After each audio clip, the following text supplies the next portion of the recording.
আসসালাম স্যার, আপনার ক্লাস হবে এখন স্যার? হ্যাঁ, তোমরা রুটিন কারেকশন পাও নাই কালকে রাতে? তোমাদেরকে দেয় নাই? না স্যার, আমাদের স্যার মোস্তফা স্যারের ক্লাস দিয়ে রাখছে স্যার।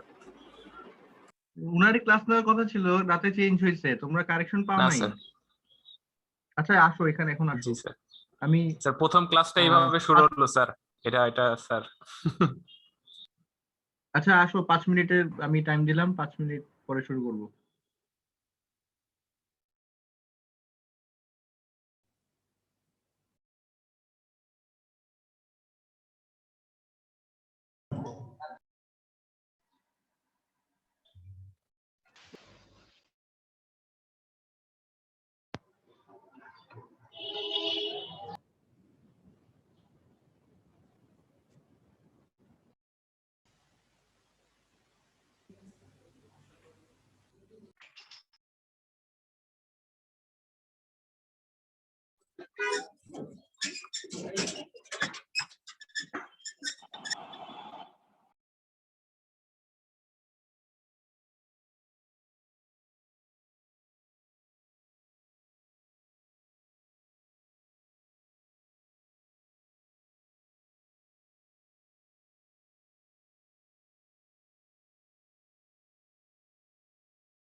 ম্যাডাম,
সবাই একটু অ্যাটেন্ডেন্সটা দিয়ে দাও।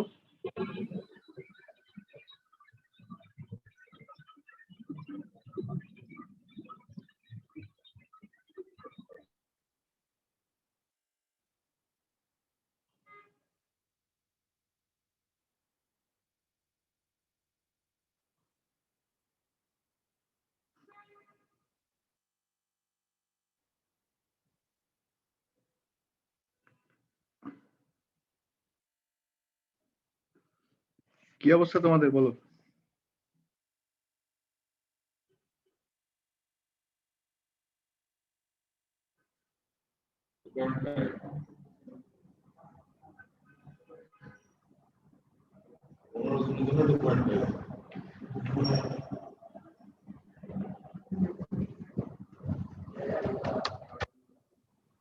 স্যার আলহামদুলিল্লাহ স্যার, আপনি কেমন আছেন?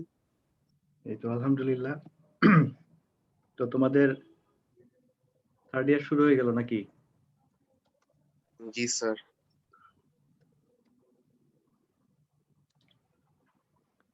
তো কেমন লাগতেছে তোমাদের অনলাইনে ক্লাস করে? তাড়াহুড়ার মধ্যে ক্লাস চলতেছে মনে হচ্ছে স্যার। হ্যাঁ, তোমরা তো মাত্র পরীক্ষা দিলা, এখনই আবার ক্লাস শুরু হয়ে গেল। জি স্যার। এর মধ্যেই করতে হবে, কিছু তো করার নাই। স্যার মার্চ মাসটা অফ দেওয়া দরকার ছিল স্যার। অফ দিলে আসলে সবকিছু করতে দেরি হয়ে যাবে। মানে আমাদের যেটা প্ল্যান ছিল, তোমাদের হয়তো এই বছরে একটু বেশি প্রেশার দিয়ে আবার আগের মানে আগের রুটিনে ফিরায় নেওয়ার আসার প্ল্যান ছিল, বাট এখন তো যেহেতু করোনা আবার বাড়তেছে, তো এটা হয়তো হবে না। দেখা যাক কি হয়। আচ্ছা, তোমাদের এই ক্লাসটা শুরুতেই একটু সমস্যা হয়ে গেল। তোমাদের রুটিন রাতে একটা কারেকশন আসছিল, তোমরা পাও নাই? সাদিক সাদিক তোকে একটা গ্রুপে অ্যাড করছি, দেখ মেসেঞ্জারে একটা গ্রুপে অ্যাড করছি, এটা হচ্ছে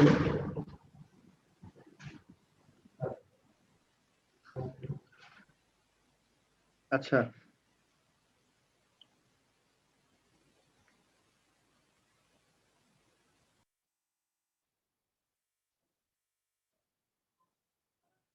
আচ্ছা, তো আমাদের এই ক্লাসটা হচ্ছে ME 363 নিউমেরিক্যাল অ্যানালাইসিস। তো এটা মেকানিক্যালের একটা কোর কোর্স। এখানে হচ্ছে গিয়ে আমরা মানে এই কোর্সটা তোমাদের কোথায় কোথায় লাগবে, মানে আসলে অনেক জায়গাতেই লাগবে। তোমরা যারা বিশেষ করে CFD নিয়ে কাজ করবা, থিসিস করবা, অথবা ফাইনাইট এলিমেন্ট নিয়ে কাজ করবা, অথবা ফাইনাইট ডিফারেন্স নিয়ে কাজ করবা, অথবা মানে এই টাইপের কাজগুলা অনেকেই করবা থিসিস করতে গেলে, বা ইন ফিউচার যখন তোমরা মাস্টার্স করবা বা PhD করবা, তখন দেখা যাবে যে আসলে অনেক কিছুই মানে মানে নিউমেরিক্যালি সলভ করতে হচ্ছে। সবকিছু তো আর অ্যানালিটিক্যাল সলিউশন থাকে না। তো এই জন্যই হচ্ছে আমাদের এই কোর্সটা। তো এটা মেকানিক্যালের খুবই মানে কোর একটা কোর্স। মানে এটা আসলে একটা ম্যাথমেটিক্যাল ব্যাকগ্রাউন্ডের কোর্স আর কি। বাট এর ইমপ্লিমেন্টেশন আসলে সব জায়গায়, মানে মেকানিক্যালের অনেক সেক্টরে এর ইমপ্লিমেন্টেশন। তো আমরা আমি আর গোলাম মুস্তফা স্যার এই ক্লাসটা নিব। গতবারও আমরাই এটা কন্ডাক্ট করছিলাম। তো নিউমেরিক্যালের জন্য তোমরা মানে আমি নরমালি যখন ফিজিক্যাল ক্লাস হয় তখন হচ্ছে লাইব্রেরি থেকে তোমাদের বই নিতে বলতাম, বাট এখন তো আর তোমরা কি লাইব্রেরি থেকে বই নিবা? জি স্যার। স্যার বই নিয়ে নিছো? 23 স্যার স্যার। কবে? স্যার 23। আচ্ছা, তাহলে এখানে আমি যদিও 7th এডিশনটা দেখাচ্ছি, বাট অ্যাকচুয়ালি লাইব্রেরিতে যেটা পাওয়া যায় সেটা হচ্ছে 4th এডিশন। অ্যাকচুয়ালি মানে আসলে সেম জিনিস, 4th addition 7th addition, just difference হচ্ছে 7th এডিশনে কিছু এক্সারসাইজের কিছু ম্যাথ এক্সট্রা। বাট যেহেতু ফিজিক্যালি তোমরা লাইব্রেরি থেকে বই নিবা, সবাই 4th এডিশনটাই নিবা। আমরা হচ্ছে 4th এডিশনের ম্যাথ করব। আর 7th এডিশন এটা যেহেতু PDF, 4th এডিশনে আবার PDF নাই, এটা খুঁজে পাওয়া যায় নাই। বাট 4th এডিশনের একটা সলিউশন ম্যানুয়াল আছে, যেটা তোমাদের দিয়ে দিব, তোমাদের এটাও দিয়ে দিব। তো এখান থেকে আমরা আমরা হচ্ছে গিয়ে যদি মানে কোনো থিওরি বা এরকম কিছু দেখা লাগে, আমরা এই PDFটা থেকে দেখবো। বাট তোমরা পড়বা হচ্ছে 4th এডিশন থেকে। মানে থিওরি ভিতরে সবকিছু একই, জাস্ট এক্সারসাইজের কিছু মানে এখানে কয়েকটা বেশি ম্যাথ, ওখানে কয়েকটা কম ম্যাথ, এটাই হচ্ছে ডিফারেন্স।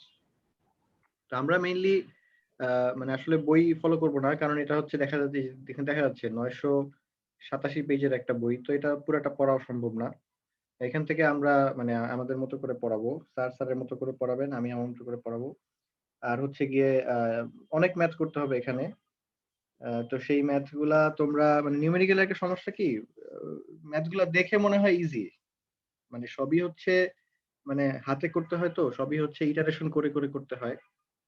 এই ম্যাথ গুলা দেখে মনে হয় পারবো, বাট করতে গেলে তখন দেখা যায় যে মানে টাইম কুলাচ্ছে না, অথবা অথবা মিলতেছে না, অথবা মানে এই টাইপের প্রবলেম গুলো অ্যারাইজ করে। তো সেটার জন্য আসলে প্র্যাকটিস ছাড়া আর কোনো ওয়ে নাই। তো তোমাদের প্র্যাকটিস করতে হবে, এটা অনেকেই করে না, তারপর পরীক্ষার সময় গিয়ে দেখা যায় যে ভুল করে আসছে। তো এই কোর্সের একটা সুবিধা হচ্ছে যেহেতু এগুলা iteration based math, maximum iteration based math, মানে ভ্যালু না মিললেও তোমার যদি প্রসেস ঠিক থাকে তখন মোটামুটি 50% মার্কের মতো পাওয়া যায় আর কি। তো এটার জন্য ম্যাথ প্র্যাকটিস করতে হবে। আর তো আমরা হচ্ছে গিয়ে এখানে যেগুলা পড়াবো, যেমন আমি হচ্ছে গিয়ে শুরু করব এই মানে ইন্ট্রোডাকশন, তারপর এই যে চ্যাপ্টার 3 তে যে রাউন্ড অফ এরর, তারপর টেইলর সিরিজ, এই যে এখানে টেইলর সিরিজ, ট্রাঙ্কেশন এরর, এগুলো দিয়ে শুরু করব। তারপর হচ্ছে আমার মেইন টপিক গুলো শুরু হবে হচ্ছে পার্ট 2 থেকে, যে রুটস অফ ইকুয়েশন, মানে আমরা ইকুয়েশনের রুট বের করা শিখবো আর কি, নিউমেরিক্যাল অ্যাপ্রোচ দিয়ে ইকুয়েশনের রুট বের করা শিখবো। তো সেখানে এই যে graphical method, bisection method, false position method, তারপর হচ্ছে এই যে fixed point iteration, Newton Raphson method, secant method, তারপর হচ্ছে গিয়ে তারপর হচ্ছে গিয়ে এই যে মানে এগুলার অ্যাপ্লিকেশন কোথায়, মানে কেমিক্যাল ইঞ্জিনিয়ারিং অ্যাপ্লিকেশন কোথায়, সিভিল এনভায়রনমেন্টালে অ্যাপ্লিকেশন কোথায়, মেকানিক্যাল অ্যাপ্লিকেশন কোথায়, এই অ্যাপ্লিকেশনগুলো দেখবো। তো এটা হচ্ছে পার্ট 2, রুটস অফ ইকুয়েশন। আর পার্ট 3 হচ্ছে লিনিয়ার অ্যালজেব্রিক ইকুয়েশন। তো এটাও আমি পড়াবো। এখানে হচ্ছে এই যে নাইভ গজ এলিমিনেশন, তারপর হচ্ছে গজ জর্ডান, এলিও ডিকম্পোজিশন, ম্যাট্রিক্স ইনভার্সন, তারপর হচ্ছে গজ সেইডাল মেথড, তারপর এই যে এগুলা পার্ট 3 এর যেসব মানে থিওরি গুলো আমরা পড়বো, সেগুলা দিয়ে আবার কিছু application, chemical, bio engineering, civil engineering, electrical engineering, mechanical engineering. তো এই চ্যাপ্টার 12। তো এই অ্যাপ্লিকেশন গুলো আমরা দেখবো। তো আমার পার্টে হচ্ছে এগুলাই। আর তারপর হচ্ছে গোলাম মোস্তফা স্যার এর পরের পার্ট থেকে এখান থেকে শুরু করবেন।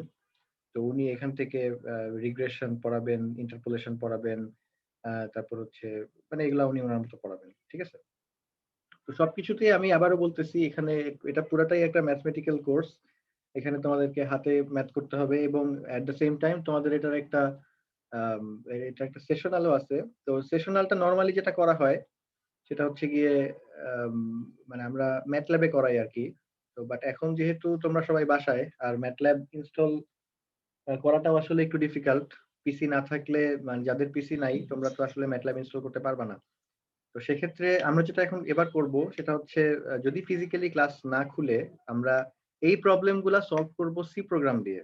তোমরা যেহেতু অলরেডি সি প্রোগ্রামিং করে আসছো, আর পিসি না থাকলেও সবার ফোন আছে, তো সেখানেও সি প্রোগ্রামিং করা যায়। মানে এই সি প্রোগ্রামিং গুলা হচ্ছে আসলে অনেকটা, মানে প্রবলেম গুলা যেহেতু ম্যাথমেটিক্যাল, তো এখানে প্রোগ্রামিং এর আন্ডারস্ট্যান্ডিং এর চেয়ে বেশি দরকার হয় লজিকের আন্ডারস্ট্যান্ডিং। মানে তুমি কিভাবে জিনিসটা মিলাবা, কি ক্যালকুলেশন করে মিলাবা, কি ধরনের ম্যাথমেটিক্যাল ক্যালকুলেশন করবা। তো এগুলার জন্য আসলে যে মানে খুব বেশি সি প্রোগ্রামিং এর নলেজ লাগবে তা না। Just normal for loop, if else, তারপর ভ্যারিয়েবল অ্যাসাইনমেন্ট, যোগ বিয়োগ গুণ ভাগ, এগুলা তো সবাই মোটামুটি, মানে আমার যেটা মনে হয় পারো। আম, না পারলেও এখন আবার একটু করতে হবে। তো তোমরা যারা মনে করছো যে প্রোগ্রামিং ফার্স্ট ইয়ারে শেষ করে, কেউ কিছু বলবা? তোমরা যারা মনে করে আসছো যে ফার্স্ট ইয়ারে প্রোগ্রামিং শেষ, আর করা লাগবে না, বাট এটা কিন্তু ভুল কথা। আমি তখনও বলছিলাম এটা ইন ফিউচার কাজে লাগবে। কারণ যদি ফিজিক্যাল ক্লাসে আমরা ম্যাটল্যাবও করাইতাম, সেখানেও কিন্তু প্রোগ্রামিং এর লজিকটা কাজে লাগবে। সি প্রোগ্রামিং এ তোমরা যে লজিকটা শিখে আসছো, ফর লুপের লজিক বা ইফ এলস এর লজিক, সেগুলো কিন্তু অবশ্যই কাজে লাগবে। তো এটা তখন যখন তোমরা সিএফডি করবা বা এফডিএম করবা বা এফএম করবা, সব জায়গাতেই কিন্তু এই প্রোগ্রামিং এর লজিক গুলা লাগবে। কারণ এখানে যে ম্যাথ গুলা আমরা করব, এই সবগুলা হাতে করতে গেলে একটা ম্যাথ করতে তোমার, মানে তুমি যদি পুরাপুরি ভালো মতো মানে একটা ভালো রেজাল্ট সহ, এরর অনেক কম এরর দিয়ে তুমি যদি মিলাইতে চাও, অনেক সময় লাগবে। কারণ একটা ক্যালকুলেশন করতেই তোমার প্রায় ধরো 15-20 মিনিট মতো লাগবে আর কি। তো পরীক্ষার খাতায় যেটা করতে হবে, আমি তোমাদেরকে অত ক্যালকুলেশন করতে বলবো না, আমি হয়তো 4-5টা ইটারেশন করতে বলবো। মানে তোমরা স্টেপ গুলা বুঝতে পারছো কিনা এটা দেখার উদ্দেশ্য হচ্ছে ফাইনাল পরীক্ষা। আর তোমরা এগুলা ইমপ্লিমেন্ট করতে পারতেছো কিনা প্রোগ্রামিং দিয়ে, মানে প্রোগ্রামিং এ তো আসলে কম্পিউটারে তো টাইমের অভাব নাই। তো তুমি তাকে 1000টা ইটারেশন করতে বললেও সে অনেক কম সময় তোমাকে করে দিবে।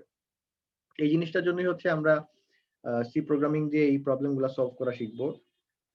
তো সব মিলায়ে মানে এই কোর্সের আলটিমেটলি তোমরা যে আউটকামটা পাবা এই কোর্সটা করে, মানে আমি আশা করতেছি সেটা হচ্ছে গিয়ে মোটামুটি, মানে আমার পার্ট একটু আমি বলতে পারবো, মানে মোটামুটি যে কোনো ধরনের ইকুয়েশন ইন ফিউচার যদি তোমরা মানে সিএফডি করতে চাও, সেখানে দেখবো অনেক বড় বড় ইকুয়েশন, এগুলাকে মানে আসলে অ্যানালিটিক্যালি সলভ করা পসিবল না, এগুলো সবগুলোই নিউমেরিক্যালি সলভ করতে হয়। তো সেগুলো তোমরা মানে আমি আশা করতেছি যে সি প্রোগ্রাম দিয়ে হোক বা ম্যাটল্যাব দিয়ে হোক বা যেভাবেই হোক তোমরা সলভ করতে পারবা, বা অ্যাটলিস্ট মানে সেগুলোর জন্য আসলে সফটওয়্যার প্যাকেজ পাওয়া যায় অনেক, মানে এই পাওয়া যায় যেগুলো যেগুলা তুমি যদি নাও জানো কিভাবে ক্যালকুলেট হচ্ছে, সে তোমাকে ক্যালকুলেট করে দেবে। তারপরেও মানে অ্যাজ এন ইঞ্জিনিয়ার তোমার তো আসলে এটা উচিত না, তোমার অ্যাকচুয়ালি জিনিসটা জানা উচিত এবং মানে কিভাবে সেই সফটওয়্যার প্যাকেজটা কাজ করতেছে সেটা জানা উচিত। যেমন এনসিস এর নাম তোমরা সবাই শুনছো, এটা সিএফডি যারা করে সবাই মানে আসলে এই সফটওয়্যারটা দিয়েই করে। এখন আরো অনেক অল্টারনেটিভ পাওয়া যায়, যেমন অনেকে ওপেন সোর্স দিয়ে করে, অনেকে আবার সিম স্কেল অনলাইনে একটা সফটওয়্যার আছে সেটা দিয়ে করে। তো সবকিছুর আসলে মূল বেসটা হচ্ছে এই মানে সবাই এই নিউমেরিক্যাল অ্যাপ্রোচ দিয়েই কিন্তু সলভ করে, ঠিক আছে? সো এই জিনিসটাই যদি তোমরা না জানো যে কিভাবে অ্যাকচুয়ালি সলভ হচ্ছে, তাহলে আসলে প্রবলেম সলভ করতে পারবা বাট রিসার্চ করতে পারবা না। তোমরা যদি ফিউচারে মাস্টার্স করো বা পিএইচডি করো, তখন আসলে দেখা যাবে যে তোমাকে এই জিনিসগুলো না জানলে আসলে হচ্ছে না। আচ্ছা, তো আজকে যেহেতু ফার্স্ট ক্লাস, আজকে আমার মানে আমরা যেটা ভাবছিলাম সেটা হচ্ছে এক উইক আমি নিব, তারপরের উইক গোলাম মুস্তফা স্যার নিবেন। তো উনি শুরু করতে যাচ্ছিলেন আজকে এই উইকে, বাট ওনার আবার আজকে আরো 2টা ক্লাস পড়ে গেছে, মানে আমার যেটা মনে, আমি যেটা শুনছিলাম ওভারল্যাপ হয়ে গেছে মনে হয় এই টাইমের সাথে অন্য একটা টাইম, এই জন্য উনি নিতে পারতেছেন না। সো এই উইকে আমি নিব, তারপরের উইকে উনি নিবেন, তারপরের উইকে আবার আমি, তারপরে উনি, এরকম। আচ্ছা, তো সবার কি মানে সি প্রোগ্রামিং তো করতে পারবা নাকি মোবাইল বা পিসিতে? এরকম কি কেউ আছে যে এটা মানে আসলে করা সম্ভব না, বা ফোন কাজ করতেছে না বা পিসি নাই, এরকম কি কেউ আছো এখানে? স্যার আজকে করা লাগবে? না না, আজকে না, আজকে না, আমি এমনি বলছি কারণ তোমাদের হচ্ছে এটা সেশনাল কবে?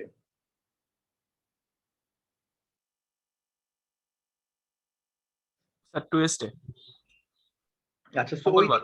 হ্যাঁ মঙ্গলবার তো তোমাদের মানে জাস্ট সি প্রোগ্রামিং যেহেতু তোমরা 1 বছর আগে করে আসছো, এটা একটু রিপিট করব, ফর লুপ, ইফ এলস এগুলা, তো সেটার জন্য তো সবাই প্রিপেয়ার্ড নাকি? যাদের যাদের কোড ব্লকস নাই সবাই নামায় ফেলো। আর আমি তোমাদেরকে এই আমি তোমার একটা গুগল ক্লাসরুম ওপেন করে সেখানে তোমাদেরকে এইগুলো দিয়ে দেবো, এই বইয়ের পিডিএফটা দিয়ে দেবো, 4th এডিশনের সলিউশন ম্যানুয়াল দিয়ে দিব। সলিউশন ম্যানুয়াল সবাই যদি মানে হয়তো খুশি হয়ে যেতে পারো যে ওখানে সবকিছু করা আছে, ওখানে জাস্ট খালি মানে একদম ইনিশিয়াল কয়েকটা স্টেপ আর অ্যান্সার, মাঝখানে ইটারেশন ওরা দেখায় না, কারণ ইটারেশন করতে গেলে তো একটা ম্যাথের জন্যই 10 পৃষ্ঠা লাগবে, সো এটা ওরা দেখাবে না। সো তোমাদেরকে মানে আলটিমেটলি হাতেই করতে হবে বা প্রোগ্রাম স্যার আসসালামু আলাইকুম স্যার। বলো। স্যার আমাদের দুজন স্টুডেন্টের আজকে পরীক্ষা আছে স্যার, তো তারা ক্লাসটা অ্যাটেন্ড করতে পারেনি স্যার। আমাকে একজন ফোন দিয়েছিল, ওর নাম হচ্ছে মনে হয় জিয়াউল হক নোমান। আরেকটা কে? আরেকজন হচ্ছে sir roll number 50 Zahid Hasan Shuvo sir. আমি একটু লিখে রাখি। 2019 180 50 জাহিদ হাসান শুভ স্যার। জাহিদ হাসান শুভ আর হচ্ছে নোমান। জি স্যার।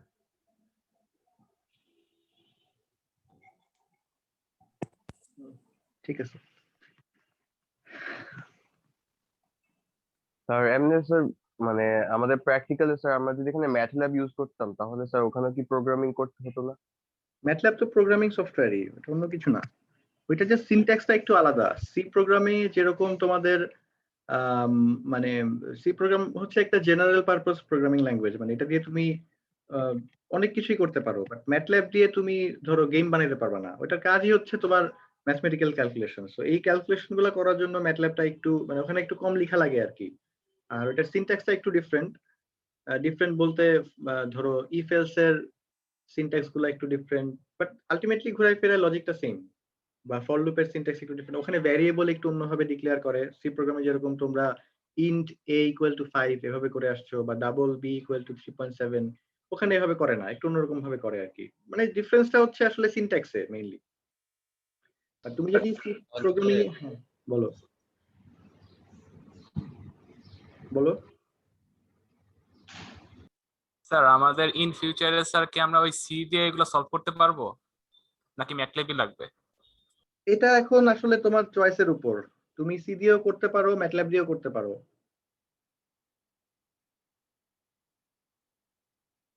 সবগুলোর জন্যই সফটওয়্যার প্যাকেজ পাওয়া যায়। যেমন তুমি যদি সিএফডির কাজ করতে চাও, সি এর জন্য ওপেন ফর্ম নামে একটা বেশ ভালো সফটওয়্যার প্যাকেজ পাওয়া যায়, সেটা ইউজ করতে মানে সেটা দিয়ে তুমি করতে পারো। বা ম্যাটল্যাবেও সিএফডির জন্য অনেক ধরনের লাইব্রেরি, অনেক ধরনের ফাংশন, অনেক কিছুই অলরেডি ডেভেলপ, সেগুলো ইউজ করা যায়। এটা আসলে এক একজনের প্রেফারেন্সের উপর।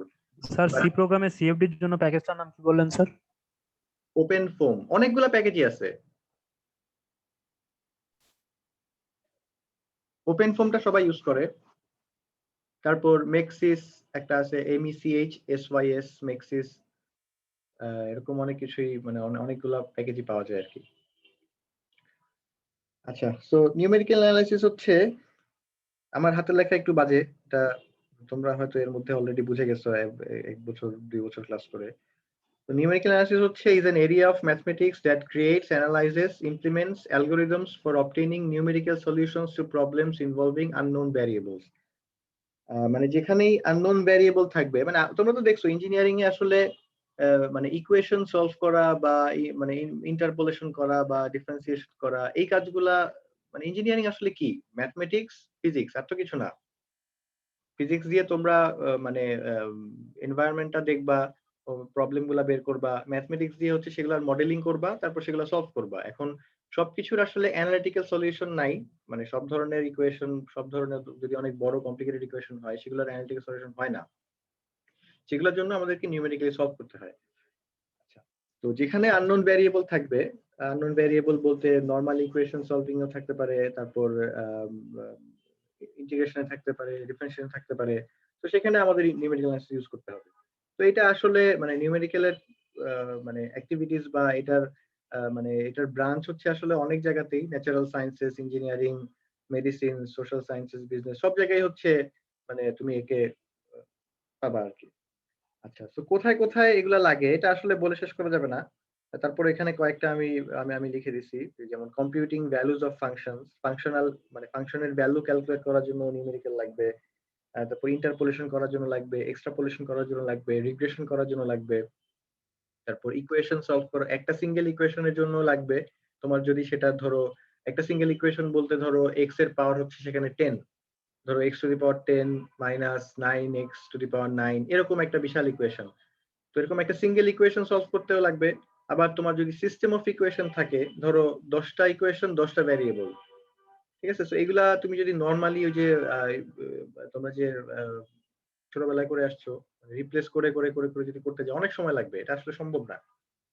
এবং ওই রিপ্লেস করে করে করার জন্য আসলে কোনো অ্যালগরিদমও ডেভেলপ করা সম্ভব না, যেটা তুমি প্রোগ্রামিং দিয়ে কোনোভাবে করে টাইম কমাইতে পারবা। তো এটার জন্য আসলে এই মানে নিউমেরিক্যাল অ্যাপ্রোচ ছাড়া করা আসলে পসিবল না, ফিজিবল না। তারপর solving eigen value, singular value problem, তারপর ইন্টিগ্রাল ইভ্যালুয়েট করা, ডিফারেন্সিয়াল ইকুয়েশন সলভ করা, অপটিমাইজ করা, কোনো একটা ম্যাথমেটিক্যাল মডেলকে অপটিমাইজ করা, মানে এগুলো সবকিছুর জন্য আসলে নিউমেরিক্যাল অ্যানালিসিস লাগে।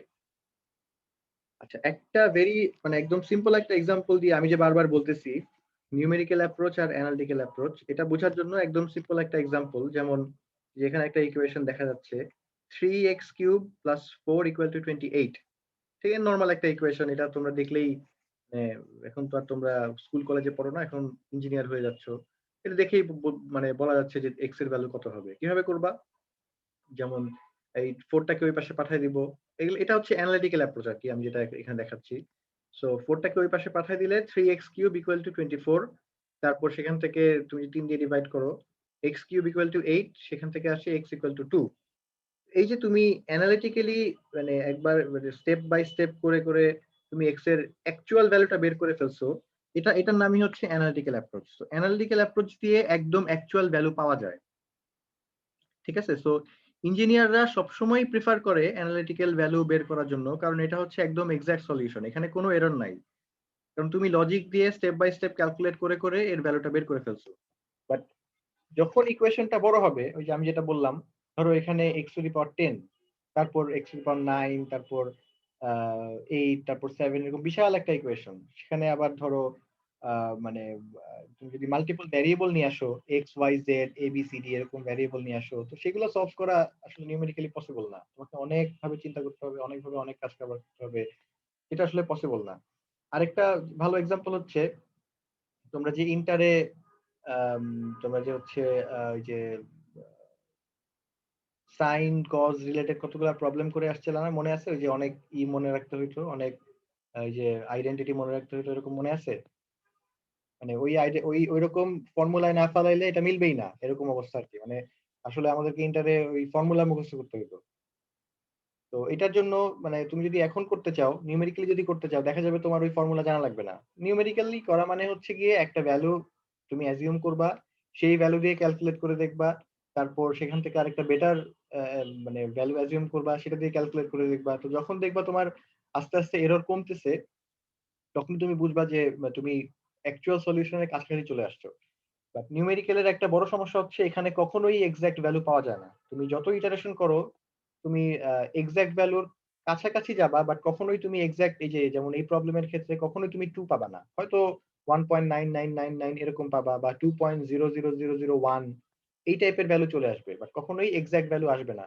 বাট অ্যাকচুয়ালি আমাদের আসলে এক্সাক্ট ভ্যালু ওরকম লাগেও না, কারণ আমরা সবকিছুতেই যেমন তুমি ধরো, তুমি যদি কোনো একটা ইকুয়েশনে তুমি যদি পাই এর ভ্যালু ইউজ করো, যেমন আমি যদি একটা এক্সাম্পল দিই, তো পাই এর ভ্যালু তো আসলে কখনো তুমি লিখে শেষ করতে পারবে না, যেটার এক্সাক্ট ভ্যালু তো তুমি লিখে মানে তো কোনো এক্সাক্ট রিপ্রেজেন্টেশন নাই। তো এরকম একটা ভ্যালুর ক্ষেত্রে আমরা কি করি, 3.1415928 হাইয়েস্ট এই পর্যন্ত নিয়েই তো করি। তো আমরা কি কখনোই এক্সাক্ট ভ্যালু ইউজ করতেছি? বা তুমি যখন একটা ধরো অনেক বড় একটা ম্যাথ করলা, সেখানে লাস্টে তোমার একটা ফ্র্যাকশন আসলো, সেই ফ্র্যাকশনটা তুমি তো আর ফ্র্যাকশনে রাখবা না, তুমি ক্যালকুলেটর দিয়ে ক্যালকুলেট করে সেটার যে একটা মানে ডেসিমেল ভ্যালু আসবে, সেটা তুমি লিখে হয়তো দশমিকের পর 3 ঘর বা 4 ঘর লিখে তুমি বলে দিবা এটা হচ্ছে আনসার। এবং সেটাই তুমি যদি তুমি কোনো কোনো জায়গায় অ্যাপ্লাই করতে চাও, তুমি কোনো ম্যাথমেটিক্যাল মডেলে বা ধরো কোনো একটা ইতে অ্যাপ্লাই করতে চাও, তুমি আসলে সেই ভ্যালুটা ইউজ করবা। ঠিক আছে? তো আমরা আসলে এক্সাক্ট ভ্যালু যে আমরা পাচ্ছি না, এটা নিয়ে আমরা অত একটা বদার না। আমাদের লাগবে হচ্ছে যেই ভ্যালুটা নিয়ে ক্যালকুলেট করলে আমাদের এররটা যত কম রাখা পসিবল, মানে যত কম রাখা যায়, আমরা সেই ভ্যালুগুলো নিয়ে কাজ করব। তো এটা হচ্ছে অ্যানালিটিক্যাল অ্যাপ্রোচ। তো নিউমেরিক্যাল অ্যাপ্রোচটা হচ্ছে আমরা সেম ইকুয়েশনটা যদি সলভ করতে চাই, আমরা যেটা করব এই 24 টাকে এই পাশে রাখবো। So 3x cube minus 24 equal to 0। আচ্ছা, এখন আমরা কিন্তু জানি না যে x এর ভ্যালু মানে এটার সলিউশন কি, আমরা জানি না। তো ধরে নিলাম আমরা মানে এটা ধরে নেওয়ারও কিছু মানে কয়েকটা ওয়ে আছে, গ্রাফিক্যাল মেথড দিয়ে ধরা যায়, অনেক মেথড দিয়ে ধরা যায়, সেটা আমরা পরবর্তীতে দেখবো। বাট আমরা ধরে নেই x এর ভ্যালু হচ্ছে 1, মানে জাস্ট আউট অফ নাথিং আমি বললাম যে আমি ধরে নিচ্ছি x এর ভ্যালু 1। তুমি 100 ধরতে পারো, তুমি -100 ধরতে পারো, তুমি 0 ধরতে পারো, সমস্যা নাই। আমি ধরে ধরে নিচ্ছি x এর ভ্যালু হচ্ছে 1। এখানে যদি 1 বসাই তাহলে আসে এখানে আসে 3 -24, তো এটার ভ্যালু আসতেছে -21। আমাদের আসার কথা ছিল রাইট হ্যান্ড সাইডে, এখানে দেখা যাচ্ছে 0, বাট আমাদের আসছে -21। তো -21 আর 0 এর মাঝখানে কি ডিফারেন্স অনেক বেশি না? ইয়েস জি স্যার। স্যার। এখন আমি যদি এই যে আমি প্রথম অ্যাজাম্পশন কিন্তু করে ফেলছি, তো আমি দেখছি যে এখানে একটা বিশাল ডিফারেন্স চলে আসছে। সো আমাকে আইদার এই 1 এর থেকে বড় একটা ভ্যালু নিতে হবে, অথবা 1 এর থেকে ছোট একটা ভ্যালু নিতে হবে, এবং সেটা দিয়ে আমাকে এই লেফট হ্যান্ড সাইডের ভ্যালুটা ক্যালকুলেট করে দেখতে হবে সেটা কি -21 এর সাথে 0 যে ডিফারেন্স, এই ডিফারেন্সের চেয়ে কম হয় নাকি বেশি হয়। যদি বেশি হয় আমি বলবো যে এদিকে যাওয়া যাবে না, অপোজিট দিকে যাইতে হবে। আর যদি কম হয় আমি বলবো যে আমি কারেক্ট মানে ডিরেকশনে আমি আগাচ্ছি। আমি যদি x এর ভ্যালু 1.5 নেই, সো 1.5 নিলে 3 ইনটু 1.5 কিউব -24, এটার ভ্যালু আসতেছে হচ্ছে -13.875। তো 0 এর সাথে -21 এর যে ডিফারেন্স, 0 এর সাথে -13.875 এর রিলেটিভলি কম ডিফারেন্স। সো আমরা বলতে পারি যে আমরা মানে আমরা কিন্তু জানি না যে x এর অ্যাকচুয়াল ভ্যালু হচ্ছে 2। তো আমরা বলতে পারি যে আমরা ঠিক দিকেই আগাচ্ছি। আমরা আরেকটু বাড়ায় দেখি। আবার যদি তুমি ওভারশুট করো, মানে তুমি ধরো 1.5 নিয়ে দেখলা ভালো আসছে, আচ্ছা এখন 2.5 নিয়ে দেখি। তো 2.5 নিয়ে তুমি যদি আরো ওভারশুট করতে থাকো, মানে 3 নাও, 3.5 নাও, তাহলে তো আসলে হবে না। কারণ এই 0 বা 0 এর কাছাকাছি আসবে যখন তুমি x এর ভ্যালু 2 বা এর কাছাকাছি নিবা। তোমাকে আসলে অল্প অল্প করে ইটারেশন করতে হবে, মানে অল্প অল্প করে ইনক্রিমেন্ট নিয়ে ইটারেশন করতে হবে। একবার তুমি 1 নিলা, তারপর 1.5, তারপর 2, তারপর 2.5, 3, মানে এভাবে আসলে মানে তুমি যদি একটা লিনিয়ার সিকোয়েন্সে আগাও তাহলে কিন্তু কখনোই সলিউশন পাবা না। তোমাকে যেটা করতে হবে সবসময় এই যে ডিফারেন্সটা বা এররটা, এই এররটা এনালাইসিস করেই তোমাকে নেক্সট ইটারেশনটা চুজ করতে হবে। তো এটা তো একটা জাস্ট নরমাল এক্সাম্পল দেখাচ্ছি। আমরা যখন অ্যাকচুয়াল নিউমেরিক্যালি কিভাবে সলভ করা হয় তখন সেখানে অনেক ধরনের ক্রাইটেরিয়া থাকবে, অনেক ধরনের নিয়ম কানুন থাকবে। সেগুলো ফলো করলে আলটিমেটলি তোমার সলিউশন চলে আসবে। আচ্ছা, তো 1.5 এর পর এখন আমি 1.7 নিয়ে দেখি। 1.7 নিলে আসে হচ্ছে -9.261, তো আরো কমে কমে যাচ্ছে। তার মানে হচ্ছে আমি ঠিক দিকে আগাচ্ছি। তারপর ধরো 1.9 নিলাম, এখানে আসতেছে হচ্ছে -3.426। 1.99 নিলাম, এখন আসছে -0.35। তো এটা জিরোর একদম কাছাকাছি। তুমি যদি আরেকটা 9 বাড়ায় দাও সেটা আরো কম আসবে। আরেকটা 9 যদি 1.4টা 9 নাও তখন প্রায় জিরোই চলে আসবে। তো এভাবে ক্যালকুলেট করে ইটারেশন করে করে আমাকে বুঝতে হবে। তো দেখো এখানে কিন্তু আমি যে ইটারেশন করতেছি আমি কিন্তু কোনো লিনিয়ার সিকোয়েন্সে আগাচ্ছি না। মানে ফার্স্টে আমার x এর ভ্যালু ছিল 1, তারপর নিয়ে নিছি 1.5। এই 1 আর 1.5 এর মাঝখানে ডিফারেন্স হচ্ছে 0.5। তারপর 1.5 আর 1.7 এর মাঝখানে ডিফারেন্স হচ্ছে 0.2। তারপর আবার 0.2, তারপর হচ্ছে 0.01। আমি যদি একটা লিনিয়ার সিকোয়েন্সে আগাইতাম 1, 1.5, 2, 2.5, তাহলে কিন্তু আমি আহ, বা ধরো আমি যদি 1 এর পর ডিরেক্ট 3 নিয়ে নেই বা তারপর 5 নিয়ে নেই, তাহলে কিন্তু আমি কখনোই সলিউশনে আসতে পারবো না। তো আমি যে ইটারেশন করব, আমি যে এক্স এর ভ্যালুটা যে একটু একটু করে বাড়াবো বা কমাবো, এটাও আমাকে মানে লজিক দিয়ে বাড়াইতে কমাইতে হবে, মানে আমাকে এররটা দেখে সেটা অ্যানালাইসিস করে বাড়াইতে বা কমাইতে হবে। আচ্ছা, তোমরা যে ক্যালকুলেটরে সলভ করো, ইকুয়েশন সলভ করো যে, তো সেখানে আহ, আমরা যে ক্যালকুলেটর গুলো নরমালি ইউজ করি সেখানে তো ইকুয়েশন সলভ করার জন্য আলাদা একটা মোড থাকে, তাই না? সেখানে হচ্ছে ওই যে পলিনোমিয়াল, তারপর ওই যে সিস্টেম অফ ইকুয়েশন সলভ করা যায় না মাল্টিপল ভ্যারিয়েবল দিয়ে, জি স্যার, অপশন থাকে। অপশন থাকে। বাট এছাড়াও ধরো তোমার এক্স এর ভ্যালু হচ্ছে মানে এক্স এর পাওয়ার হচ্ছে 10, যেটা তুমি অ্যাকচুয়ালি ওই মোডে গিয়ে করতে পারবা না। এক্স এর ভ্যালু 10 এর এই টাইপের ইকুয়েশন সলভ করার জন্য কি নরমালি একটা প্রসিডিউর থাকে না? ওই যে ইকুয়েশনটা লিখে তারপর ওই যে শিফট দিয়ে ক্যালকুলেট দিলে বের হয়ে যায়। এটা করছো কেউ? জি ইয়েস স্যার, ইকুয়াল সাইন দিয়ে ইকুয়েশন হ্যাঁ, লিখতে হয় সরাসরি। হ্যাঁ, ওইটার জন্য কিন্তু নর্মাল মোডেই করা যায়, ওটা কিন্তু ইকুয়েশন মোডে গিয়ে করা যায় না। তো সেখানে এক্স এর পাওয়ার যাই থাক, ইকুয়েশনের চেহারা যেরকমই হোক, সে কিন্তু তোমাকে একটা সলিউশন মানে দেওয়ার চেষ্টা করে দিবে। তুমি যখন সেই সলিউশনটা করতে যাবা, মানে আমি এখানে ফিজিক্যাল ক্লাসে দেখাই, এখানে দেখাতে পারতেছি না। তুমি যখন সেই সলিউশনটা করতে যাবা, ইকুয়াল দিলে কিন্তু তোমাকে এক্স এর একটা ইনিশিয়াল ভ্যালু দিতে বলবে, বলে না? জি স্যার। তুমি যদি না দাও সে জিরো ধরে নেয়। সেই ইনিশিয়াল ভ্যালুটাই হচ্ছে আমাদের এই প্রবলেমের ক্ষেত্রে 1। বুঝতে পারছো? তো সে কিন্তু নিউমেরিক্যাল অ্যাপ্রোচ দিয়েই সেটা সলভ করে। কারণ ইকুয়েশন মোডে গেলে, তুমি যখন ইকুয়েশন মোডে গিয়ে সলভ করো, সে অ্যানালিটিক্যালি সলভ করে তোমাকে অ্যাকচুয়াল ভ্যালুটা বের করে দেয়। বা তুমি যখন ইকুয়েশন মোড ছাড়া নর্মাল মোডে তুমি ওইভাবে ইকুয়েশন লিখে, সেটা চেহারা যেরকমই হোক ওরকম ইকুয়েশন লিখে যখন তুমি ওই যে শিফট সলভ দিয়ে সলভ করো, তখন কিন্তু সে নিউমেরিক্যাল অ্যাপ্রোচ ছাড়া তার করার আর কোনো ওয়ে নাই।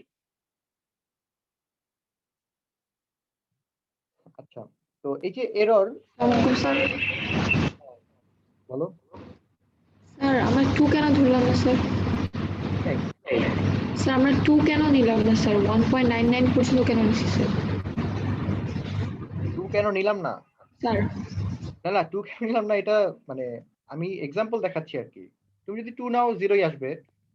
তো এখন এটার এই প্রবলেমের সলিউশন হচ্ছে একদম একটা এক্সাক্ট ভ্যালু 2। এখন ধরো কোনো একটা প্রবলেমের সলিউশন হচ্ছে ধরো 2.99999 এরকম, মানে অ্যাকচুয়াল সলিউশনই হচ্ছে 2.999। তো তুমি কি কখনো এরকম 2.999 ধরতে পারবা? তোমাকে একটা লিমিট পর্যন্ত নিতে হবে না, আইদার 2.99 বা 2.999 এরকম নিতে হবে না? বা ধরো কোনো একটা প্রবলেমের সলিউশন হচ্ছে 22/7, ধরো কথার কথা। তো 22/7 এর তো একটা মানে তুমি যদি এটাকে ফ্র্যাকশনাল ভ্যালুতে প্রকাশ করো, তখন তো মানে এরকম কোনো এক্সাক্ট একটা ডিজিট আসবে না, 2 আসবে না, তখন একটা মানে ডেসিমেলে বিশাল একটা নাম্বার আসবে যেটা কখনোই শেষ হবে না। তো তুমি কি কখনোই আউট অফ নাথিং সেটা গেস করতে পারবা? আমার কোশ্চেনটা ছিল স্যার 1.99 পর্যন্ত যেহেতু নিছি স্যার, এরপর আমি 2 কেন ট্রাই করলাম না অ্যাটলিস্ট? তাহলে তো জিরো চলে আসবে। হ্যাঁ, ট্রাই ট্রাই করতে পারো, সমস্যা নাই। ট্রাই তো করতে পারো। এখন এই প্রবলেমের ক্ষেত্রে আমরা 2 নিলে দেখা যাবে সুন্দর মতো মিলে গেছে। বাট অন্য বড় ইকুয়েশনের ক্ষেত্রে যেখানে এক্স এর ভ্যালু মানে কোন একটা এরকম একটা সুন্দর থাকবে না, ডিজিট থাকবে না, মানে একটা সুন্দর সলিউশন থাকবে না, সেখানে তো তোমার আসলে এরকম 2 নিয়ে দেখার বা এরকম সেই সুন্দর ফিগারটা নিয়ে দেখার কোনো ওয়ে নাই। যেমন কোনো একটা মানে প্রবলেমের সলিউশন আমি যেটা বললাম, যদি 22/7 হয়, যেটার ভ্যালু হচ্ছে 3.1428571425, এটা কখনোই শেষ হবে না। তো এই ভ্যালুটা নিয়ে ট্রাই করার তো তোমার কোনো ওয়ে নাই। স্যার আমাদের মেইন এইমটা হচ্ছে কি স্যার ডিফারেন্সিয়াল লিস্ট করা, তাই তো স্যার? বুঝি নাই। স্যার এই ম্যাথের জন্য আমাদের এইমটা কি ছিল স্যার? আমাদের যে ডিফারেন্সটা স্যার ওটাকে একদম লিস্ট পর্যন্ত হ্যাঁ, নামানো। এই ম্যাথের জন্য আমাদের, এই ম্যাথ না, এটা তো আর ম্যাথ না, এটা জাস্ট নরমাল একটা এক্সাম্পল। এটার জন্য আমাদের টার্গেটটা হচ্ছে এই জিরো মানে লেফট হ্যান্ড সাইড আর রাইট হ্যান্ড সাইডে ডিফারেন্সটা কত কম করা যায়। এখন কোইন্সিডেন্টালি তুমি যদি এখানে পুরোপুরি 2 নিয়ে নাও, রাইট হ্যান্ড সাইড আর লেফট হ্যান্ড সাইড পুরোপুরি ইকুয়াল হয়ে যাবে। বা ধরো এখন একটা প্রবলেমের সলিউশন হচ্ছে, ধরো আমি যেটা বললাম 22/7, এটা আসে হচ্ছে 3.142851425 এরকম কিছু একটা আসবে আর কি, যেটা কখনোই শেষ হবে না। তো তুমি কি এই তুমি ধরো ফার্স্টে 3 নিলা, তারপরে 3 নিয়ে করে দেখলা যে মোটামুটি ভালো একটা ডিফারেন্স আসে, এরপর 3.1 নিলা, দেখলা ভালো একটা ডিফারেন্স আসে, এরপর তুমি ধরো 3.11 নিলা, দেখলা যে ডিফারেন্স তোমার আস্তে আস্তে কমতেছে, তার মানে তুমি বুঝলা যে তুমি মানে ঠিক দিকেই আগাচ্ছ। এরপর ধরো তুমি 3.14 নিলা, তারপর 3.141 নিলা, তারপর 3.142 নিলা। এভাবে মানে নিতে নিতে কি কখনো তোমার শেষ হবে? কখনো কি এই ভ্যালুটা তুমি নিতে পারবা? তোমার টার্গেট থাকবে এই ডিফারেন্সটা কতটুকু কম করা যায়, এটাই হচ্ছে তোমার টার্গেট। এখন কোইন্সিডেন্টালি এই ম্যাথের জন্য সলিউশনটা হচ্ছে একদম একটা রাউন্ড ফিগার, এটা নিলে তোমার লেফট হ্যান্ড সাইড আর রাইট হ্যান্ড সাইড পুরোপুরি ইকুয়াল হয়ে যায়।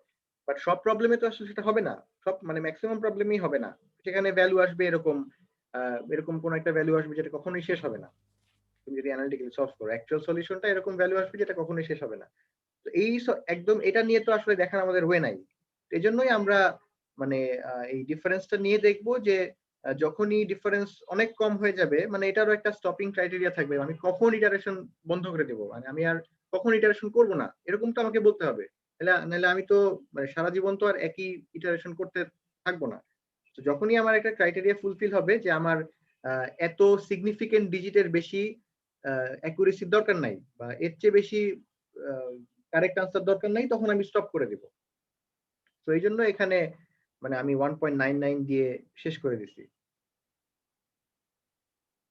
আচ্ছা, তো যেটা বলতেছিলাম সিগনিফিকেন্ট ডিজিট, একটু আগে যেটা বললাম, এটা হচ্ছে গিয়ে মানে সিগনিফিকেন্ট ডিজিট দিয়ে বোঝা যায় যে একটা নিউমেরিক্যাল ভ্যালুর মানে কতগুলা ভ্যালু নিলে, মানে কতগুলা ভ্যালু পর্যন্ত আমি এটাকে অ্যাকুরেট বলতে চাচ্ছি, বা কতগুলা ভ্যালু নিয়ে কাজ করলে আমার জন্য মানে আমার মডেলটা অ্যাকুরেটলি রান করবে, মানে এটা হচ্ছে সিগনিফিকেন্ট ডিজিট।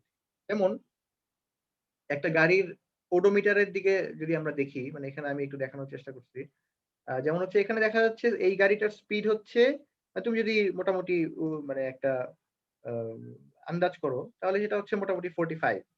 তুমি যদি একটু জুম করো, মানে ধরো একটু জুম করলা, জুম করে দেখলা যে না, এটা 45 এর পুরোপুরি যায় নাই, 44 পয়েন্ট সামথিং। আমি ধরো লিখলাম আমার অবজারভেশন 1 হচ্ছে এটা 44.9। তুমি আরো জুম করলা, করে দেখলা না এটা হচ্ছে 44.99। আরো জুম করলা, করে দেখলা যে এটা হচ্ছে 44.998। তারপর তুমি বের করলা 44.9984। তো তুমি যত জুম করবা, মানে এই ওডোমিটারের ক্ষেত্রে তার বেশি জুম করা যায় না, মানে আমি জাস্ট একটা এক্সাম্পল দিচ্ছি, তুমি যত এটাকে জুম করবা ততই তুমি হচ্ছে মানে অ্যাকচুয়াল ভ্যালুর কাছাকাছি একটা অ্যাপ্রক্সিমেট ভ্যালু পাবা। ধরে নেই আমাদের এক্ষেত্রে অ্যাকচুয়াল ভ্যালু হচ্ছে 44.998245 এরকম কিছু একটা, যেটা কখনোই শেষ হবে না। ঠিক আছে? সো এই যে আমি এক একটা করে অবজারভেশন নিচ্ছি, প্রথম অবজারভেশনটা মোটামুটি অ্যাকুরেট বলা যায় 44 পয়েন্ট, মানে এটা যদি আমাদের অ্যাকচুয়াল ভ্যালু হয়, তাহলে এর রেসপেক্টে আমার প্রথম অবজারভেশনটা হচ্ছে মোটামুটি অ্যাকুরেট। অবজারভেশন 2 আরো বেশি অ্যাকুরেট, অবজারভেশন 3 আরো বেশি অ্যাকুরেট, অবজারভেশন 4 আরো বেশি অ্যাকুরেট। এখন কতটুকু অ্যাকুরেট এটা বলার জন্যই হচ্ছে সিগনিফিকেন্ট ডিজিট। যেমন আমি বলতে পারি আমার অবজারভেশন 1 হচ্ছে accurate up to 3 significant digit. এই যে 1 2 3, তিনটা সিগনিফিকেন্ট ডিজিট কি এর সাথে মিলে গেছে না? তিনটা ডিজিট দেখো, এই যে 44.9 1 2 3, এই যে তিনটা মিলে গেছে। সো আমি বলতে পারি যে এটা হচ্ছে accurate up to 3 significant digit. Observation 2 হচ্ছে accurate up two 4 significant digit, কারণ এখানে যে চারটা দেখা যাচ্ছে সেম 44.99 44.99 অ্যাকচুয়ালের সাথে চারটা মিলে গেছে। তারপর অবজারভেশন 3 হচ্ছে accurate up two 5 significant digits. তো এখানে 5টা মিলে গেছে, এই জন্য এটা হচ্ছে আমার 5 মানে 5 সিগনিফিকেন্ট ডিজিট পর্যন্ত এটা অ্যাকুরেট। তারপর অবজারভেশন 4 হচ্ছে accurate up two 6 significant digit বলা যায়। বুঝা গেছে?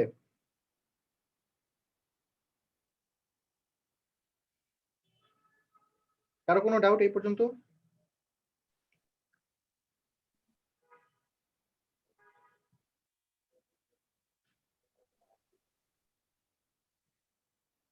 কোনো সমস্যা থাকলে বলো।